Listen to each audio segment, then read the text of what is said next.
Привет, друзья! Сегодня пятница, 4 июня. С вами я, Михаил Саркили, и новый выпуск Nocta Life. Как обычно, по пятницам в это время мы комментируем самые важные события последних 7 дней. Сегодня мы поговорим о том, почему предстоящие парламентские выборы – это последний бой за освобождение захваченного государства, и что для гагаузской автономии означают украденные выборы. Итак, поехали. До досрочных парламентских выборов остается чуть больше месяца. 11 июля мы, граждане, будем избирать новый состав парламента. Парламент в Молдове является главным политическим органом, где сосредоточены основные полномочия. Парламент определяет состав нового правительства и курс развития страны. От нового состава парламента зависит, куда будет двигаться Молдова. Останется захваченным, коррумпированным государством или получит шанс на освобождение, реформирование и экономическое развитие. Поэтому предстоящие парламентские выборы – это, можно сказать, важная битва с захваченным государством. Именно битва, потому что ставки очень высоки. Битва с теми, кто, собственно, захватил наше государство, все его органы власти и поставил их на службу своих интересов. С ними те, кто служат им и обслуживают это захваченное государство, судьи, прокуроры, чиновники разных мастей. Что они теряют в случае победы реформистских сил? Они потеряют многие возможности грабить страну и общество через различные схемы в госпредприятиях, финансовом секторе и бюджетной сфере. По оценке экспертов, через такие схемы каждый год воруется по миллиарду долларов различными способами. Мы каждую неделю смотрим и читаем расследования наших коллег-журналистов, которые разоблачают различные схемы воровства публичных средств, где 80 миллионов, где 100 миллионов и так далее. И таких схем очень много, и только крохотная часть разоблачается журналистскими расследованиями. На остальные либо не хватает журналистов, либо доказательств. Кто-то использует государство и его финансовые и правовые институты для контрабанды сигарет и наркотиков, прокачку огромных средств из одну юрисдикцию в другую, вывод бюджетных средств из Молдовы в офшоры и так далее. Таких схем очень много, поэтому Молдову называют страной схем. Все это происходит при бездействии, а во многих случаях и при активном участии правоохранительных органов. В местах заключения в нашей стране находится около 7 тысяч человек, может чуть больше, может чуть меньше. Но среди них нет тех, кто по-настоящему грабит страну. Дело Шора уже несколько лет рассматривается в апелляционном суде Кагула, несмотря на то, что всем все известно, его роль в краже миллиарда понятна и, можно сказать, доказана. Никто не говорит, что с приходом прореформистских сил все эти схемы будут уничтожены разом. Эти схемы строились много лет, с момента обретения независимости. И пока люди уезжали за рубеж в поисках лучшей доли, зарабатывая нелегким, а порой и унизительным трудом, преступные группировки захватывали институты власти и строили схемы. Эти схемы меняли хозяев, но продолжали развиваться и множиться. Разом с этими схемами покончить будет очень сложно. Но важно начать, и приход реформистских сил к власти даст надежду на то, что будут проведены соответствующие реформы, которые начнут сворачивать эти схемы, остановят воровство публичных средств и собственности, что в конечном итоге будет генерировать больше общественного блага от каждого лея, собираемого в бюджет страны и предоставленного Молдове в виде макроэкономической помощи от международных партнеров. Понимание того, что прореформистские силы могут прийти к власти и начать процесс очищения государства от схем и коррупции, заставило всех тех, кто не хочет изменения существующего положения дел, объединиться в одном направлении против прихода прореформистских сил. Тут налицо объединение Плохотнюка, Шора, Додона, Воронина. Плохотнюк, которого нет в стране, продолжает влиять на происходящее здесь. Его партия ослаблена, была раздроблена в этом составе парламента. Промолдова Андриана Канду объявила, что не будет участвовать в выборах. Другая часть ушла в Пентру Молдова и слилась с партией Шора. То, что осталось от демократической партии, имеет призрачные шансы пройти в парламент. Но Плохотнюк не держит яйца в одной корзине. Он предпочитает иметь своих людей в разных партиях. Потом ослаблять эти партии, отламывая от них свои куски. По мнению многих экспертов, объединение Додона и Воронина, а точнее быстрое согласие Воронина пойти с Додоном в одном списке, несмотря на жесткие взаимные обвинения, не прошло без участия Плохотнюка. Вчера на пресс-конференции Вячеслав Платон объявил о том, что он начинает общественно-политическую просветительскую деятельность. В своем выступлении заявил, что будет публиковать информацию, разоблачающую некомпетентность и лживость президента Майя Санду. Давайте посмотрим. В пятницу вечером Майя Санду обвиняет меня, что у меня есть какая-то, наличествует преступная группировка, что прокуратура приняла сомнительное решение, что я угрожаю безопасности государства, что я угрожаю финансовой стабильности государства. После этого цинизма, этой наглой лжи, я не буду молчать. Я при Плохотнюке не молчал и боролся. И сейчас не буду молчать. Поэтому сия чаша была переполнена, и я буду начинать общественно-политическую, просветительскую деятельность. Я буду развенчивать всю ту ложь, весь тот обман, который сегодня есть на политической сцене этой страны.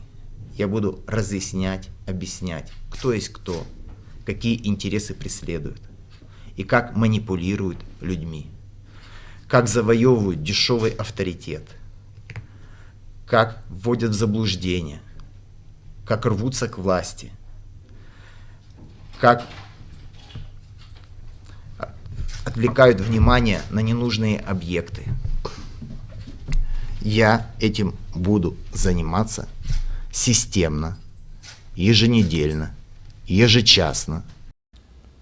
Пресс-конференцию Платон организовал после того, как президент возмутилась тем, как быстро прокуратура отказалась от обвинений в адрес Вячеслава Платона в деле о краже миллиарда. В 2017 году Вячеслав Платон был осужден и приговорен к 18 годам лишения свободы по делу о краже миллиарда. После бегства Плохотнюка Платон вышел на свободу и стал помогать прокуратуре в расследовании кражи миллиарда. После этого генеральный прокурор заявил, что Платон не виноват, а основным бенефициаром кражи миллиарда был Плохотнюк. Не знаю, как Платон помог прокуратуре, но подвижек в деле о краже миллиарда как не было, так и нет. Но есть подвижки в другом деле, в деле, где пересматривались обвинения в адрес Платона о его причастности к краже миллиарда. По информации The Herald Guardian, дело о пересмотре обвинений в адрес Платона рассматривалось судом рекордно быстрыми темпами. 40 заседаний за 7 месяцев, и закончилось тем, что прокуратура отказалась от обвинений в адрес Платона по этому делу. Платон на свободе, с чем мы его и поздравляем, а подвижек в деле о краже миллиарда, в котором он помогал прокуратуре, как не было, так и нет. В декабре 2020 года журнал ТВ опубликовал письмо за подписью главы службы информации и безопасности Александра Исауленко, адресованное Высшему совету магистратуры, где СИП призывает Высший совет магистратуры принять срочные меры в отношении судей, которые находятся под влиянием Вячеслава Платона. Вот так и получается. Плохотнюк в Дубае, оттуда формирует новый политический союз и пытается не допустить прихода прореформистских сил к власти. Шор в Израиле и оттуда руководит избирательной кампанией своей партии, а Платон в Молдове начал кампанию по дискредитации президента Майя Санду. Общая беда заставляет заклятых врагов работать в унисон. В этой борьбе есть и геополитический интерес. У сторонников захваченного государства есть геополитические партнеры, которые также не хотят прихода к власти прореформистских сил в Молдове. Приход к власти прореформистского правительства означает перспективу развития страны при помощи ЕС и сближения с Европейским Союзом. Поэтому у сторонников захваченного государства и геополитических игроков, не желающих сближения Молдовы с ЕС, общие интересы. Нам, гражданам, предстоит услышать тонны грязи и лжи, начиная от замыленных фейков под соусом защиты православной церкви, русского языка и опасности объединения с Румынией, и заканчивая темнокожими детьми и массовыми преследованиями в случае победы партии правого толка. Но единственное, что имеет значение сейчас, это будет ли развернута реальная борьба с захваченным государством или не будет. Потому что это реальная угроза. Никакой угрозы православным ценностям не существует. Нет никакого внешнего управления или угрозы внешнего управления. Есть коррупция, которая пожирает все больше и больше ресурсов и лишает будущего нашу страну и молодые поколения. Основной игрок на левом фланге не говорит о борьбе с коррупцией, потому что им нечего сказать. Союз социалистов с Плохотнюком и Шором не очень вяжется с обещаниями бороться с коррупцией. Поэтому Союз коммунистов и социалистов и не говорит о борьбе с коррупцией и захваченным государством. Они на полную мощность включили страшилки про НАТО, смуглых детей и кто знает, что еще они придумают до конца кампании.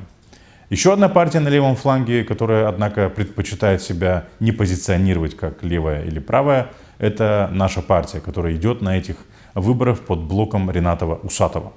Сам Усатый, активно критиковавший Додона, Плохотнюка и компанию в последнее время, не делает столь громких заявлений сейчас. На вопрос о том, как будет вести себя блок Рината Усатова в будущем парламенте, куда он, судя по опросам, пройдет, четкого ответа нет. Представители Усатова отвечают, что никаких коалиций с ворами и теми, кто грабил народ. Это можно понимать как никаких коалиций с Шором и Додоном. Шор один из обвиняемых в краже миллиарда, а Додона Усатый называл кульком. Но лидером списка коммунистов и социалистов является Воронин, а не Додон. Воронина никто в воровстве не обвинял. И у нас нет ответа на вопрос, будет ли Усатый создавать коалицию с Ворониным, за которым стоят Додон и Плохотнюк. Вчера блок Усатова запустил свою избирательную кампанию. Главный месседж кампании «Добро должно быть с кулаками». По поводу борьбы с коррупцией Усатый обещает ликвидировать Центр по борьбе с коррупцией и создать Национальное бюро расследований. Ранее он предлагал создать молдавский Моссад. Также Усатый обещает ввести запрет на двойное гражданство для высокопоставленных лиц, судей и представителей силовых структур, а также считает необходимым отменить депутатскую неприкосновенность и автоматически лишать мандат депутатов-перебежчиков. Где-то мы это уже слышали и видели запрет двойного гражданства, как он работает на примере той же России или Беларуси. Запрет на двойное гражданство не мешает чиновникам воровать. Партия ПАС эту избирательную кампанию построила на позитивной повестке.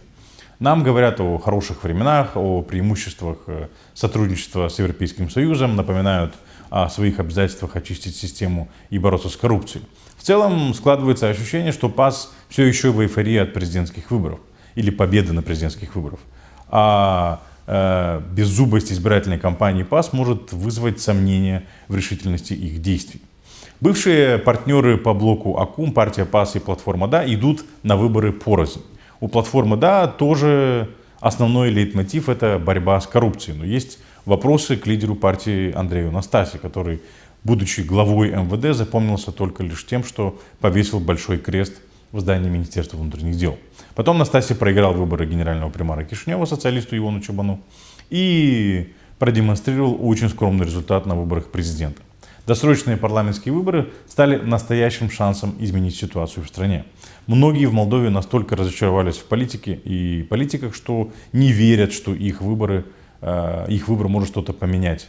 Не верят, что источником изменений может быть народ.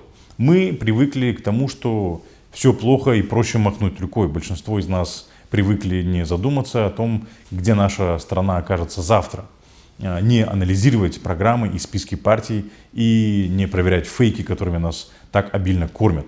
Этой апатией, как и бедностью, привыкли пользоваться те, кто так успешно паразитировал на нищете Молдовы. Коммунисты, которые бездарно правили 10 лет, а затем Плохотнюк, который купил депутатов, полицию, прокуроров, судей и даже парочку бывших президентов, тех самых, которые идут вдвоем на этих выборах.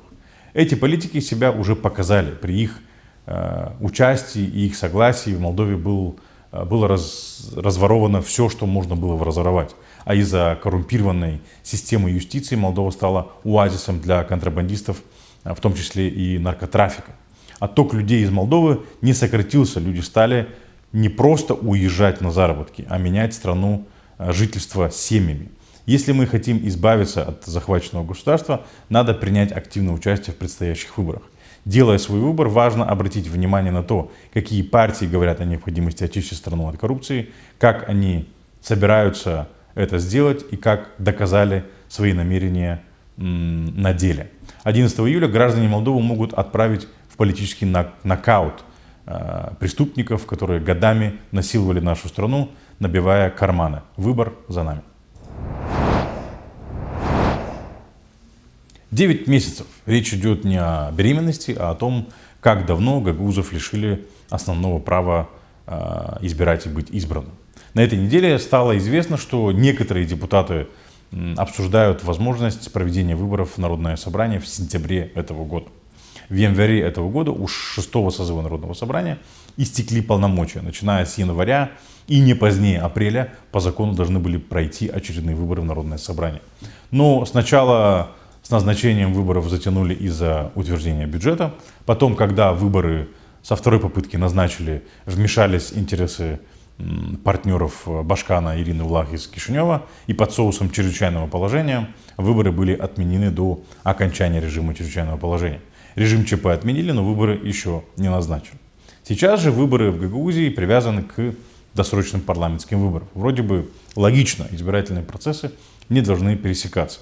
Только в случае выборов в Гагаузии не это стало первостепенным фактором. Давайте послушаем аргументы депутата НСГ Федора Янеогла во время обсуждения возможной даты выборов в Народное собрание. На второй же день после выборов в парламент 80% людей будут голосовать иначе, чем сейчас будут голосовать. Прошлые выборы доказали это, кстати. Причем здесь выборы? Есть закономерность Нет, имеется в виду выборной кампании. Значит, многие люди Да. в воскресенье, когда выбирают парламент, и в понедельник утром будут разочарованы. В чем? В том, что их очередной раз обманули. Поэтому еще раз говорю, люди 80% и более сегодня, если мы смешаем вот эти вещи, они по-другому проголосуют. Федор Янеогла один из депутатов, который активно поддерживает в Народном собрании позицию Башкана Ирины Улах и исполкома. Назначение даты выборов – вопрос, в котором Ирина Улах крайне заинтересована. И вполне вероятно, что позиция Янеогла согласована с третьим этажом. Выборы в Народное собрание Гагаузии действительно зависят от парламентских выборов, а точнее от их итогов. Расклад в управлении страной важен для Башкана Ирины Улах, поскольку велика вероятность, что ее покровители и защитники в Кишиневе после выборов не смогут помочь даже самим себе, не то что ей. Ирина Улах имеет влияние на большинство депутатов Народного собрания, которые последний месяц просто не являются на заседании Народного собрания, где рассматривался вопрос о назначении даты выборов. Эти же депутаты в мае проголосовали за скандальный бюджет Гагаузии, который предложил исполком Ирины Улах. Ирина Улах насчет даты выборов не высказывается. Даже не делает вид, что ее беспокоит этот вопрос. В начале этой недели она выступила с обращением, в котором заявила: «Не судите, да не судимы будете, и только Господь вправе судить наши поступки», заявила Ирина Улах. Довольно странное заявление, учитывая все более частые призывы Башкана подать в отставку. За последнее время недовольство работой Башкана кто только не высказывал. Ее призвали покинуть свой пост депутат Народного собрания, примары, местные советники, даже активисты становления Гагаузии. На этом фоне истории из Библии на тему суда Божьего звучат по меньшей мере смешно и, честно говоря, нагло.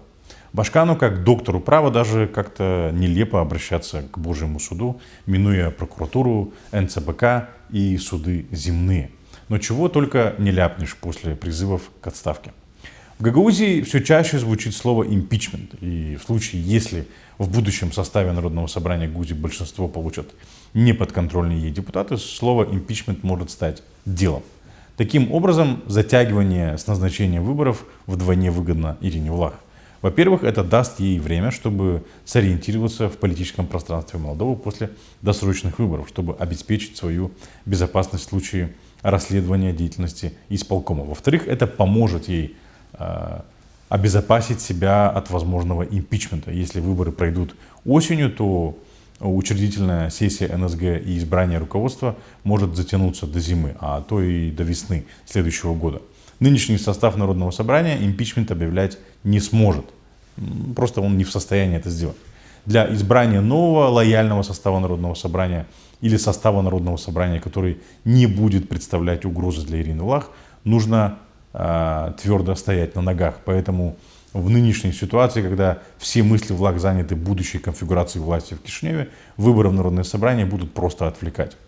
Вот так реализация гражданских и политических прав гагаузов зависит не от положения закона и Конституции, а от политических планов определенных лиц. Я думаю, не о такой Гагаузии мечтали ее отцы-основатели, если они вообще об этом думали. После того, как Народное собрание отменило выборы, влаг обозначила свою позицию. Моя хата с краю, все решают депутаты. Только дело в том, что подконтрольные влаг депутаты приходят на заседание тогда, когда это нужно Башкану и голосуют за те проекты, которые нужны ей. Башкан Гагаузии является гарантом соблюдения уложения Гагаузии, где прописаны основные права. Но Башкан никак не реагирует на нарушение права избирать и быть избранным. Более того, она сознательно инициирует процессы, при которых жители автономии этого права лишаются. Это очень опасный прецедент, не только потому, что это нонсенс. Глава автономии вместо того, чтобы защищать права гагаузов, посягает на них.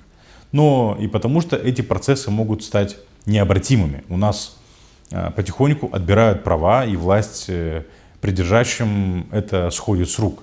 Дальше последствия непредсказуемы, и мы рискуем в один момент очнуться в ситуации, когда Гагаузия останется без компетенций, а жители без прав.